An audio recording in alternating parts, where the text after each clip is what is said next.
Bagaimana kita menghadapi muamalah-muamalah buruk dari ikhwan-ikhwan yang kemudian selama ini kita bersama melangkah di dalam kebaikan, kemudian membelangkaki kita sebenarnya tanpa kita mengerti kesalahan apa.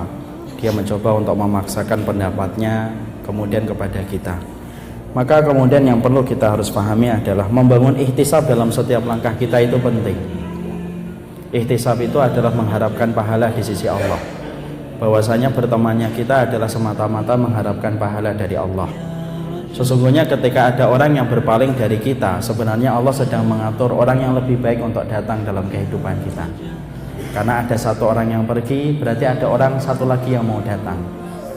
Dan ketika Allah itu menutup satu pintu, pasti Allah membukakan pintu-pintu yang lainnya untuk kita. Sebagaimana kita mendapati Abu Jahal dan Abu Lahab ketika memusuhi Rasul, ternyata Nabi mendapatkan penggantinya. Hamzah menjadi penggantinya dari pamannya Rasulullah. Sa'ad bin Abi Waqqas menjadi penggantinya dari keluarganya Rasulullah yang memusuhi beliau.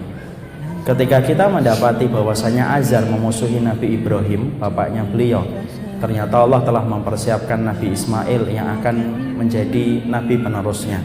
Disitulah kita paham kalau kita ihtisab, tidak ada yang rugi bagi orang yang ihtisab selama kita tetap berbuat baik.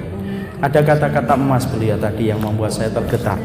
Janganlah kita mempergauli mereka dengan akhlak mereka, tapi kita memperlakukan mereka dengan akhlak yang kita pahami dari Rasulullah Sallallahu Alaihi Wasallam.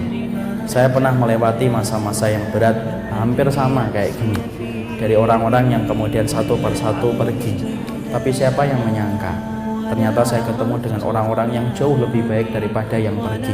Karena biasanya Allah itu memberikan kesempatan orang lain itu pergi dari kehidupan kita, karena Allah itu sedang mempersiapkan orang yang jauh lebih baik untuk kita.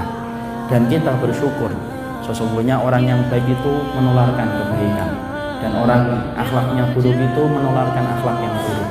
Dan kita bersyukur apabila kita diberikan oleh Allah kemudian jauh dari orang yang hari ini tidak bisa mampu menjaga akhlaknya kepada kita, karena kita mengerti su'al khuluqi yu'ti, penyakit buruk itu nular. Dan kita bersyukur ketika kita diberikan kebaikan. Kaidah emas yang tetap dan anak pegang, moga-moga antum bisa pegang adalah tadi, mari kita bermuamalah kepada orang-orang yang memperlakukan kita semacam itu dengan akhlak kita, bukan dengan akhlak mereka. Walaupun itu berat, jatuh bangun kita, tapi kita moga-moga bareng-bareng bisa menjadi kebaikan bersama di masa mendatang.